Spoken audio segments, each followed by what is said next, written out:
हम सब ने अपने जीवन में कुछ न कुछ सपने ज़रूर देख रखे होंगे, जिसमें से कुछ लोग साधारण जिंदगी पाकर खुश हैं तो कुछ लोग असाधारण बनकर समाज में खुद की एक मिसाल कायम करना चाहते हैं।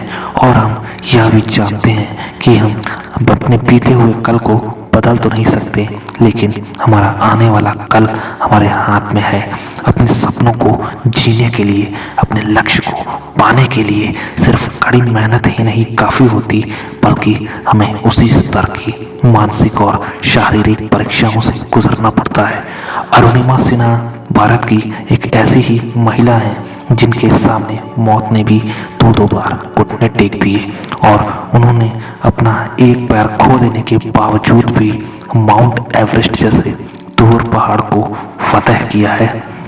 उत्तर प्रदेश से 200 किलोमीटर दूर अंबेडकर नगर में जन्मी अरुणिमा सिन्हा को स्पोर्ट्स में बहुत दिलचस्पी थी। उन्हें फुटबॉल, वॉलीबॉल और स्विमिंग जैसे स्पोर्ट्स बहुत ज़्यादा पसंद थे और यह वॉलीबॉल चैंपियन भी रह चुकी थी। लेकिन परिस्थितियों के सामने उन्होंने अपने ड्रीम को अलग रखकर नौकरी करने के लिए प्रयास करना शुरू कर दिया और इनके बहुत प्रयास करने के बाद आखिरकार इनका चयन CISF में हो जाता है। लेकिन इनके एडमिट कार्ड में डेट ऑफ बर्थ गलत हो जाने के कारण उसे सही कराने के लिए इन्हें दिल्ली जाना पड़ता है और यहीं से इनके संघर्षों का दौर शुरू होता है। 11 अप्रैल 2011 को पद्मावती एक्सप्रेस से अरुणिमा लखनऊ से दिल्ली जा रही थी और लगभग रात के 1 बजे कुछ शातिर अपराधी ट्रेन के डिब्बे में घुस आए और अरुणिमा के गले में सोने की चेन देखकर उसे लेने के लिए अरुणिमा से डरा धमकाकर उसे चेन लेने की कोशिश करी। और जब अरुणिमा ने इस बात का विरोध किया तो उन बदमाशों ने अरुणिमा को चलती ट्रेन से फेंक दिया और उसी वक्त दूसरे ट्रैक पर एक ट्रेन और गुजर रही थी, जिससे टकराकर अरुणिमा नीचे गिर जाती हैं और उनका बायां पैर ट्रेन के नीचे आ जाता है। और यही नहीं बल्कि उनके दूसरे पैर की हड्डियां भी टूट कर उनकी जीन्स से बाहर निकल रही थी और ये सब वह अपनी आंखों से देख पा रही थी। लेकिन इसके बावजूद वह कुछ नहीं कर पा रही थी, क्योंकि उनके शरीर का कोई भी अंग काम नहीं कर पा रहा था। वह पूरी रात ट्रैक पर तड़पती रही, लेकिन उन्हें बचाने कोई नहीं आया। और सुबह कुछ गांव के लोगों ने उन्हें देखा और उन्हें तुरंत KGMC मेडिकल कॉलेज ले जाया गया। और जब ये बात मीडिया में आई तब लोगों को यह पता चला कि वह एक इंटरनेशनल प्लेयर हैं और फिर यहाँ से उन्हें स्पोर्ट्स मिनिस्टर एम्स यानी दिल्ली में शिफ्ट किया गया, जहाँ अरुणिमा 4 महीने तक भर्ती थी। और जब वह थोड़ा ठीक हुई तो उन्होंने पेपर में देखा कि पेपर में छपा था कि अरुणिमा के पास टिकट नहीं था, जिसकी वजह से वह ट्रेन से कूद गई। और अरुणिमा ने उसी वक्त सोच लिया था कि आज उन लोगों का दिन है जो तरह तरह की बातें बना रहे हैं, लेकिन कल मेरा दिन होगा जब मैं उन्हें यह प्रूव करूंगी कि मैं क्या हूँ और मैं क्या क्या कर सकती हूँ। और तभी उनकी नज़र पेपर में माउंटेनियर पर छपे एक आर्टिकल पर पड़ी और उसी वक्त उन्होंने यह निश्चय किया कि अब लाइफ का सबसे मुश्किल गेम खेलना है और उन्होंने माउंटेनियरिंग करने का निश्चय किया। लेकिन इसके लिए उनके सामने बहुत सारी चुनौतियां थीं।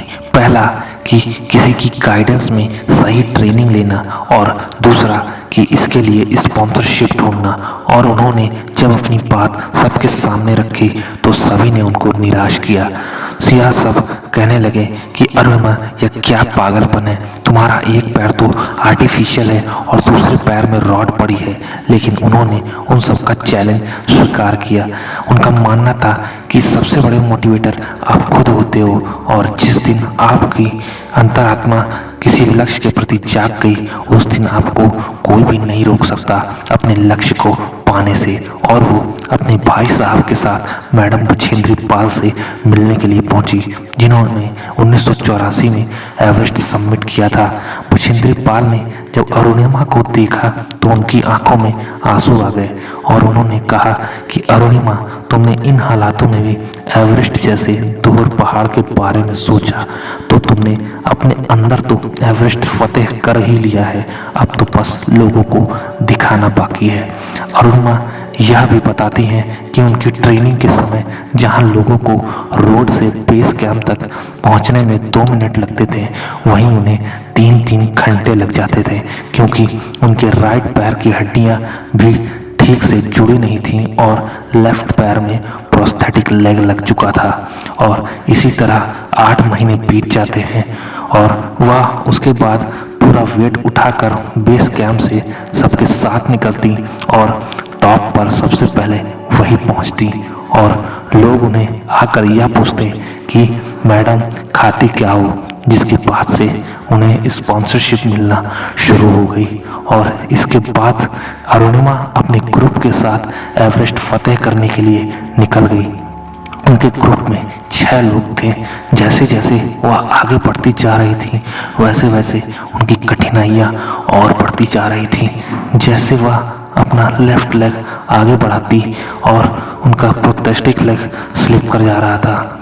कैंप 3 तक वह ऐसे ही दिक्कतों के साथ चढ़ाई करती रही। ज़्यादातर माउंटेनियरिंग रात को की जाती है क्योंकि रात के समय मौसम अनुकूल रहता है। और जब बेस कैंप से आगे बढ़ना शुरू किया तो जिधर भी उनकी हेडलाइट पड़ती उधर ही लाशें बिछी होती हैं। अरुणिमा को समझ नहीं आ रहा था कि वह उन लोगों की मदद कैसे करें। तब उन्होंने उन सबसे यह वादा किया कि जिस एवरेस्ट सबमिट के लिए तुम सब ने अपनी जान गंवा दी, तुम लोगों के लिए इसे मैं पूरा करूंगी और जिंदा वापस लौटूंगी।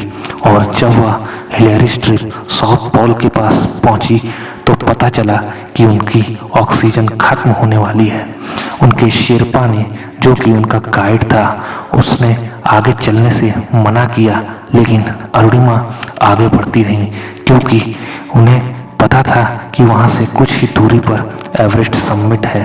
क्योंकि उन्हें अपनी माँ की बात याद आ जाती है कि कभी भी लाइफ में एक ऐसी सिचुएशन आती है जब आपको अकेले डिसीजन लेना होता है।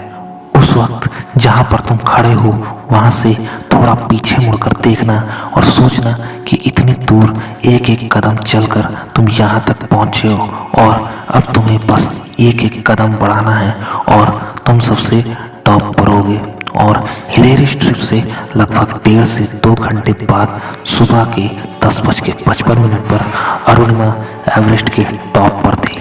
11 अप्रैल 2011 में उनका एक्सीडेंट हुआ और उसके 2 साल बाद ही 21 मई 2013 को वह माउंट एवरेस्ट के शिखर पर थी।